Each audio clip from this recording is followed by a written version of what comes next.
아이들이 모두 앞을 못 본다고요? 처음엔 다들 이렇게 말합니다. 설마요. 한두 명도 아니고 마을 전체 아이들이요? 그런데요, 진짜였습니다. 남미 아마존 한 외딴 마을. 거기엔 눈먼 아이들만 존재하는 학교가 있었습니다. 질병일까요? 저주일까요? 아니면 우리가 미처 보지 못한 또 다른 진실? 더 충격적인 건 이 아이들이 숲을 보는 방법을 알고 있다는 겁니다. 그 누구보다 명확하게요. 그리고 그 중심에 한 한국인이 있었습니다. 기계를 가져온 것도 약을 준 것도 아니었죠. 그는 아이들의 감각을 되살렸습니다.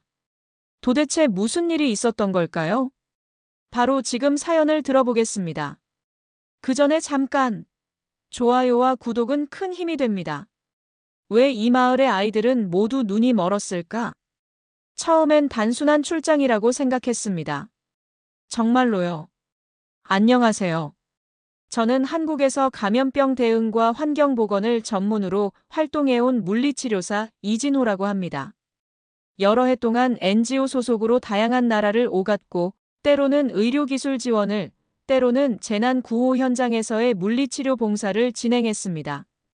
그러던 중 올해 초 누군가 말했습니다. 남미 깊은 밀림 속에 사람들이 잊은 마을이 하나 있어요. 거의 모든 아이들이 앞을 못 본다고 해요. 처음엔 단순히 그래, 물이 오염돼서 시력에 문제가 생긴 거겠지 정도로만 생각했습니다. 저는 환경 필터 설치 작업에 익숙했기에 현장 조사를 명목으로 그곳에 자원해서 들어가기로 했습니다. 하지만 그곳에 도착한 첫날 밤, 저는 제 오만함을 뼈저리게 깨달았어요. 그 마을의 이름은 누에바 루스, 스페인어로 새로운 빛이라는 뜻입니다. 이름과는 정반대로 아이들의 눈은 그 어떤 빛도 받아들이지 못하고 있었죠. 밤이 되자 전등 하나 없는 마을에는 어둠만이 내려앉았습니다. 그 어둠 속에서 아이들이 조용히 줄을 지어 걷는 모습을 봤습니다. 혼자가 아니었어요. 누군가 앞에서 그들을 이끌고 있었죠. 그 사람, 바로 알마 루나 선생님이었습니다. 알마는 처음 제게 말했습니다. 이 아이들은 길을 기억하는 법을 배웠어요. 눈이 아니라 몸으로요. 처음엔 놀랐습니다. 아이들은 아무 말 없이 따라 걷고 손을 뻗어 바닥에 돌을 짚거나 나무 껍질을 더듬으며 방향을 잃고 있었거든요. 전혀 망설임 없는 발걸음, 마치 눈앞에 모든 것이 보이는 듯한 움직임이었어요. 그리고 그날 밤, 저는 몇 가지 질문을 스스로에게 던지게 됐습니다. 왜 이런 질병이 이 마을에서만 반복되는 걸까? 정말로 단순한 수질 문제일까? 그리고 저 아이들은 정말 불쌍한 피해자일까? 단지 깨끗한 물을 공급해주는 걸로 이 마을의 문제가 해결될 수 있다고 믿었던 저에게 아이들의 삶은 너무도 당당했고 저보다 훨씬 성숙해 보였습니다. 정수 필터 설치 작업을 마무리하고 돌아가기까지는 일주일 남짓. 저는 본래 계획대로라면 그저 결과 보고서 하나 써서 돌아가면 되는 입장이었죠. 그런데요, 보고서엔 담을 수 없는 이상한 패턴이 자꾸 눈에 밟혔습니다. 아이들은 모두 일정 시기, 대개 만 4세 무렵부터 시력을 잃기 시작했어요. 그리고 그 시기가 꼭 우기에 들어가기 직전이라는 점도 우연 같지 않았습니다. 심지어 형제들 중에서도 큰 아이는 괜찮고 둘째부터 증상이 나타나는 사례도 있었고요. 무엇보다 아이들이 사용하는 언어 표현 방식도 매우 특이했어요. 빛, 색깔, 거리 같은 시각적 개념보다는 소리의 질감이나 냄새의 방향성 같은 표현이 훨씬 풍부했습니다. 이것은 단지 시각장애를 겪는 아이들의 언어가 아니었습니다. 이 마을 전체가 이미 수십 년간 시력을 상실한 삶에 익숙해져 있었던 겁니다.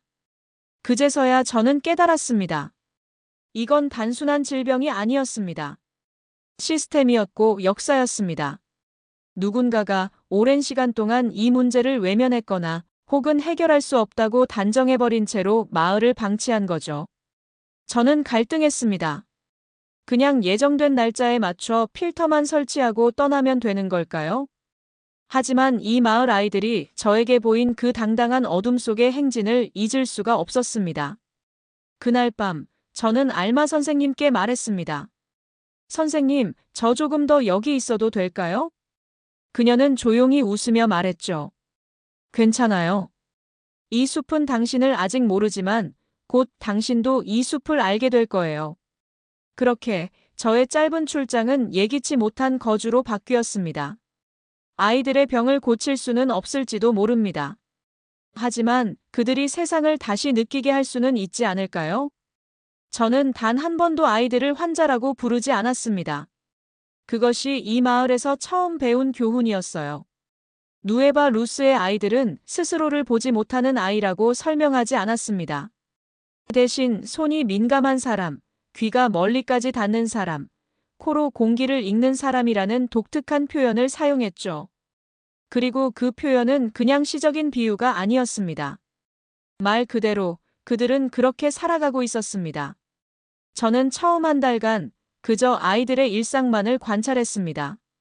아침이면 학교 앞에서 알마 선생님과 함께 아이들을 맞이했고 수업이 끝나면 종이 울리는 대신 작은 종소리를 아이들 손에 쥐어주며 귀가를 알렸습니다.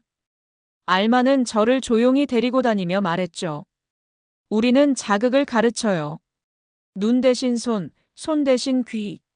그리고 그걸 감각의 문법이라고 부릅니다. 한 아이, 파블로가 있었습니다. 그는 늘 저의 옷소매를 잡고 다녔는데 어느 날 저를 가리켜 말했습니다. 이 아저씨는 습기 냄새가 적고 바닥을 발로 안 긁어요. 조용한 사람이에요. 그 말에 저는 멍해졌습니다. 제가 얼마나 조심히 걸었는지 기억도 없었는데 아이는 그 작은 변화까지 감지하고 있었던 겁니다. 그때부터 저는 이 마을의 문제를 치료해야 할 대상으로 보기보다는 이해해야 할 세계로 바라보기 시작했습니다. 그리고 진짜 문제는 오히려 외부 사람들이 마을에 요구했던 방식들, 측정, 기록, 증명, 치료 그 자체가 아닐까 생각이 들었어요. 이 마을은 서류에 적히는 변화보다 몸으로 느껴지는 적응을 먼저 배운 공간이었습니다. 물론 NGO 본부는 그리 낙관적이지 않았습니다. 이진호 선생, 아직도 분석 결과를 제출하지 않으셨더군요. 2달이 지났습니다. 수질 검사와 필터 설치만 해주시고 다른 행정은 본부로 넘겨주세요. 사실 그들도 이해가 안 되었을 겁니다. 왜 기술자가 교육 수업에 앉아 있는지, 왜 아직도 현장에 머무는지를요. 하지만 저는 알마와 함께 작은 실험을 시작했습니다. 가장 먼저 도전한 것은 촉각지도 만들기였습니다.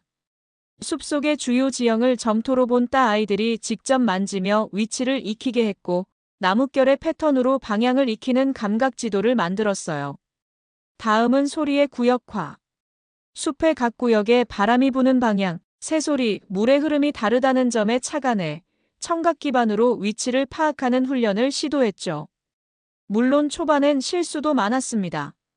한 아이는 점토 지도를 지나치게 힘주어 만지다 부서뜨렸고 다른 아이는 귀를 너무 가까이 대는 바람에 벌레에 물리기도 했습니다.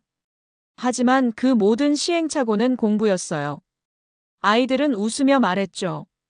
실수는 손이 자꾸 공부하고 싶을 때 나와요. 그러던 중 저는 뜻밖의 자료를 하나 발견했습니다. 알마의 책상 서랍 속에 묵은 노트 한 권. 20여 년 전 이 마을에 잠깐 머물렀던 어떤 연구자가 남긴 것이었습니다. 거기엔 이런 문장이 적혀 있었습니다. 이 마을은 병든 것이 아니다. 단지 우리가 익숙한 문명과 다르게 이미 다른 방식으로 진화한 것이다. 그 문장을 읽고 저는 무릎을 쳤습니다. 맞아요. 이 마을은 시력 상실 이후에도 멈추지 않았습니다. 오히려 그것을 새로운 감각 훈련으로 바꾸어낸 거대한 실험실이었습니다. 알마와 아이들은 이미 시스템을 만들고 있었던 거죠. 제가 해야 할 일은 그 시스템을 이해하고 지속 가능하도록 돕는 것뿐이었습니다. 그날 이후 저는 더 이상 기술자로서의 결과를 따지지 않기로 했습니다. 저의 임무는 이제부터 시작이었죠. 어느 순간부터 저 자신에게 묻게 되었습니다. 저의 기술은 누구를 위한 것인가요? 그때부터 마을 사람들의 시선이 바뀌기 시작했습니다. 아이들은 여전히 웃었고 알마도 매일 아침 저에게 차를 내어주었지만 마을 어른들은 점점 저를 향해 무언의 경계심을 드러내기 시작했습니다. 왜 아직도 그 한국인은 떠나지 않는 거죠? 그 사람이 여기서 뭐 하자는 거요? 병을 고치는 것도 아니고. 그들의 말엔 일리가 있었습니다. 저는 아무런 치료도 눈에 띄는 실적도 내지 못하고 있었으니까요. 국제 NGO 본부에서도 마찬가지였습니다. 결국 어느 날 통역을 통한 공식 통보가 내려왔습니다. 지원 중단, 본부 철수, 귀국 준비 요망. 그날 밤 저는 아주 오랜 시간 앉아서 숲을 바라봤습니다. 숲은 아무 말도 하지 않았고 그저 밤새도록 울창하게 제 앞에 존재하고 있었죠. 그리고 생각했습니다. 이게 진짜 실패일까? 알마는 조용히 말했죠. 이 숲은요, 누가 떠나는지보다 누가 남는지를 기억해요. 다음 날, 저는 본부에 답장을 보냈습니다. 저는 개인 자격으로 남겠습니다. 더 이상 기관을 대신하지 않겠습니다. 물론, 이 선택엔 대가가 따랐습니다. 필수 장비와 물자는 줄어들었고, 통신도 어려워졌습니다.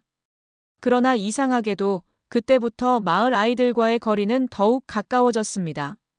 그날 이후 파블로는 매일 아침 제 방 앞에 앉아 기다렸고 아이들은 진호 아저씨 교실이라고 불리는 작은 공간에 모여들기 시작했죠. 우리는 함께 감각 수업을 이어갔습니다. 그중 가장 인상 깊었던 순간이 있습니다. 아이들과 함께 숲의 청음 지도를 만드는 날이었어요. 아이들에게 헤드셋을 씌우고 숲 곳곳에 녹음기를 설치한 뒤 각각의 소리를 구별하는 훈련을 시도했습니다. 이건 뭘까? 물방울. 그런데 나무에 닿는 소리예요. 이건 새소리가 한 마리가 아니고 두 마리가 번갈아 우네요. 그들의 귀는 제가 가진 그 어떤 고성능 기기보다도 정밀했습니다. 그리고 저는 그들의 능력을 기록하기 시작했습니다. 기술적 데이터로가 아니라 인간의 감각이라는 언어로 말이죠. 하지만 그때 두 번째 위기가 닥쳤습니다. 한 외부 기자가 마을을 방문했는데 저에 대해 이렇게 말했습니다. 결국 아무 성과도 없으면서 감동팔이 하는 거 아니냐는 비판이 나올 수도 있어요. 여긴 병을 치료해야 할 곳이지 예술 캠프가 아니잖아요. 그 말에 저는 처음으로 크게 분노했습니다. 하지만 곧 깨달았습니다. 제 분노는 저를 향한 것이었습니다. 정말로 저는 여기에 필요한 존재일까? 기술도 못 고치고 질병도 못 없애고 그냥 감동적인 체험만 하고 있는 건 아닐까? 그날 밤 저는 알마에게 털어놓았습니다. 저는 그동안 너무 자만했던 것 같아요. 아이들을 도우려 했던 게 아니라 저 스스로를 위로하려고 이곳에 온 건 아닐까 싶어요. 알마는 저의 손을 조용히 잡고 말했습니다. 진호 씨, 우리는 치료자를 원하는 게 아니에요. 우리는 함께 걸을 수 있는 사람을 원해요. 그 말은 마치 무언가를 꿰뚫듯 제 마음에 들어왔습니다. 저는 그 길로 기존의 모든 시스템을 내려놓기로 결심했습니다. 이제는 정말로 아이들의 손을 잡고 함께 걷기로 했습니다. 그 다음 날, 저는 아이들과 함께 숲을 들어갔습니다. 손에 촉감표를 붙이고 나뭇잎의 결을 비교하며 발바닥으로 진동을 느끼는 훈련을 시작했습니다. 이제 그건 단순한 교육이 아니었습니다. 생존을 위한 훈련이자 감각을 통한 해방이었습니다. 그 과정 속에서 저는 배웠습니다. 진짜 기술은 설비가 아니라 사람을 남기는 일이라는 걸요. 숲으로 들어간 지 어느덧 2달째가 되던 날, 한 가지 사건이 있었습니다. 아이들 중 가장 내성적이던 소녀 마리엘이 숲의 방향을 잃고 1시간 가까이 실종됐던 일이었습니다. 그날따라 저는 작은 실수를 했습니다. 늘 그렇듯 촉감 훈련을 위해 세 구역으로 아이들을 나눴고 각 구역에 지도 학생을 배치해 소리를 추적하는 법을 훈련했죠. 마리엘은 조용히 혼자 있는 것을 좋아했고 제가 안일하게 생각한 것도 사실입니다. 마리엘이 안 보여요. 파블로가 말을 꺼낸 순간 저의 혈관이 식어내려가는 것 같은 기분이었습니다. 바로 숲수색을 시작했습니다. 그 어떤 장비도 없었습니다. GPS도 무전도 드론도 없었습니다. 하지만 아이들은 침착했습니다. 마리엘은 숨소리가 얇아요. 숲의 바람보다 가늘어요. 그리고 오늘 아침엔 오른쪽 발을 약간 절었어요. 발자국이 깊이가 다를 거예요. 저는 그 말을 듣고 말없이 아이들과 함께 숲을 헤맸습니다. 처음엔 절망 같았지만 아이들의 설명은 점점 구체적이었고 무엇보다 정확했습니다. 그리고 마침내 우리는 나뭇가지에 팔을 감싸고 웅크려 있는 마리엘을 발견했습니다. 그 아이는 조용히 말했습니다. 바람이 바뀌었어요. 숲이 나에게 멀어진 느낌이었어요. 그 순간 저는 완전히 무너졌습니다. 그동안 제가 기술자로서 얼마나 많은 것을 놓치고 있었는지를 뼈저리게 느꼈기 때문입니다. 마을 어른들도 이 사건 이후 저를 다르게 보기 시작했습니다. 그 한국 사람, 아이들을 진짜로 믿는 것 같소. 손잡고 걷는 게 아니라 손으로 아이들을 이해하려고 하더군. 그 무렵 알마와 저는 중요한 결정을 내렸습니다. 이제 이 시스템을 마을 전체로 확대하자고요. 정확히 말하면 교육이라는 틀로 이 감각 시스템을 고정시키기보다는 마을의 일상 자체가 감각 훈련의 일부가 되게 만들자는 것이었습니다. 그래서 만든 것이 바로 밤의 학교였습니다. 매주 이틀, 해가 완전히 진 후 마을 아이들과 어른들이 함께 숲을 걷는 프로그램. 아이들은 앞장서고 어른들은 따라갑니다. 길은 아이들이 안내하고 어른들은 처음으로 그들의 감각을 배우게 되는 시간이었죠.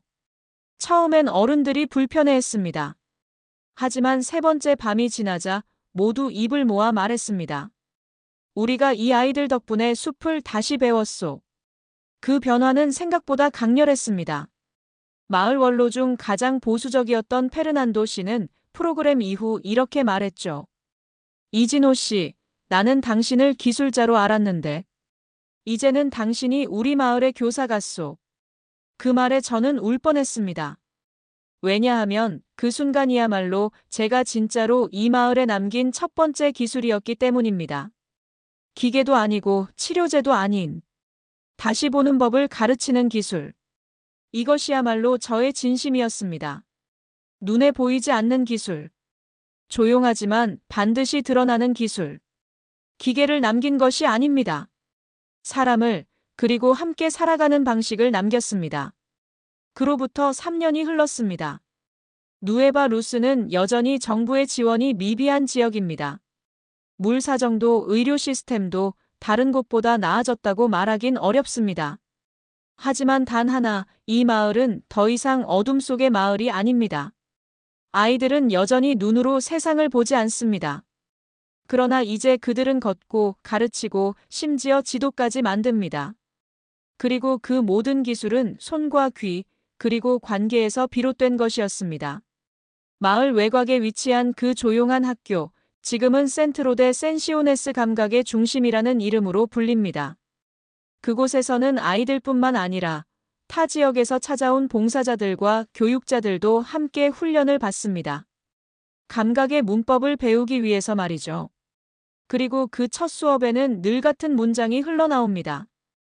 이 수업은 치료를 위한 것이 아닙니다. 새로운 언어를 배우는 시간입니다. 그 교육 과정을 알마 선생님이 주도하고 있습니다. 그녀는 이제 단순한 교사가 아니라 아마존 감각 교육의 상징 같은 인물이 되었습니다. 그리고 1년 전, 그녀는 전 세계 환경교육 전문가들이 모이는 국제회의에 초청을 받아 연단에 섰습니다.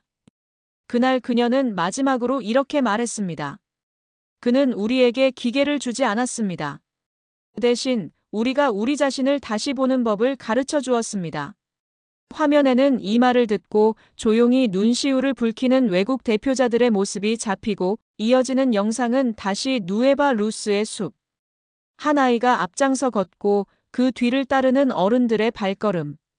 그리고 숲속의 소리, 나뭇잎을 스치는 손, 서로의 어깨에 놓인 믿음의 손길들이 클로즈업 됩니다. 그리고 그 끝에 조용히 흐르는 내레이션이 이어집니다. 기술이란 무엇일까요? 정말로 그것은 기계를 말하는 걸까요? 우리는 종종 너무 큰 것을 바라보다 사람을, 관계를, 그리고 진심을 놓치곤 합니다. 하지만 기술은 결국 사람이 남는 일입니다. 지금도 저는 다른 오지 마을을 돌며 활동 중입니다. 누에바 루스를 떠난 지 꽤 되었지만 여전히 매달 한 통씩 아이들이 보내는 편지를 받습니다. 그중 하나에는 이렇게 적혀 있었습니다. 진호 아저씨, 저희는 오늘도 숲을 걷습니다. 아저씨가 가르쳐 주신 대로요. 이제 우리도 누군가의 손을 잡아줄 수 있게 되었어요. 그 편지를 읽을 때마다 저는 다시 확신하게 됩니다. 저는 그곳에 기술을 남긴 것이 아닙니다. 저는 사람을, 그리고 함께 살아가는 방식을 남긴 것입니다. 그리고 그것은 결코 사라지지 않습니다. 아주 조용하지만 아주 깊게. 숲처럼요. 이 이야기를 끝까지 들어주셔서 감사합니다. 혹시 여러분도 누에바 루스처럼 세상에 소리 없는 혁명을 만들어가는 한국인의 이야기 알고 계신가요? 여러분의 사연을 기다립니다. 구독, 좋아요, 그리고 이야기 제보는 여러분의 손으로 사람을 남깁니다. 감사합니다.